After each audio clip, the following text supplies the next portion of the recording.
Museo sa Philippine Maritime History ang nahamtang sa Iloilo City. Sa ground floor sa Neoclassical Iloilo Customs House, kin-restore sang 2017 kag sang 2021. Nag-feature ini sang 6 ka galereya nga nagapakita sang maritime history kag kultura sang nasyon. Ginapasigdunggan sang museo ang mga isog ng Pilipino nga nakigbahin sa maritime navigation kag trade. Nga ginapamatian ang global nga reputasyon sang Pilipinas bilang isa ka nga una nga tagsaad sa mga seafarers.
Ang Manonggol Jar, isa ka kilala nga archaeological artifact nga prominente nga ginapasundayag sa National Museum of the Philippines sa Manila.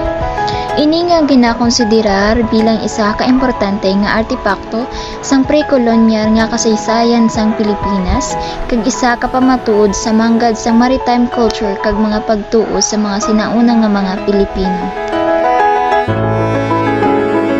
Kita ini sa Taban Cave sa Palawan sang 1890 to 710 BC. Nadiskubre ini sang 1964 ka mga arkeologo nga sila Robert B. Fox kag Miguel Antonio sa Manonggol Cave, Palawan.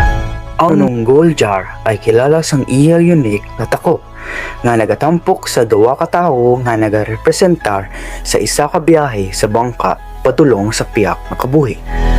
Ini gapakita sa pagtuo sa mga sinauna nga Pilipino sa isa ka maritime afterlife. Nagsilbi ini bilang isa ka secondary burial jar kung sa diin ang mga nabilin sang isa ka namatay nga individual ang ginbutang pagkatapos ang inisyal nga paglubong.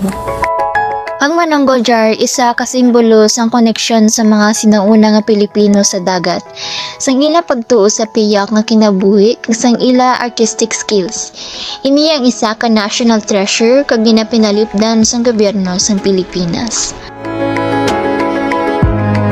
Ini isa ka buhi nga pamatuod sa aton manggad nga kultura. Ini nga antigo nagasugid sa aton sa mga pagtuo kag mga abilidad sa aton mga katigulangan. Hindi lang ini isa ka natukiban nga bagay, kundi isa man ka simbolo sa aton pagka-Pilipino. Padayon naton nga tipigan kag ipakita sa iba ng aton mga kultura. Princess! Princess, malakat na ta.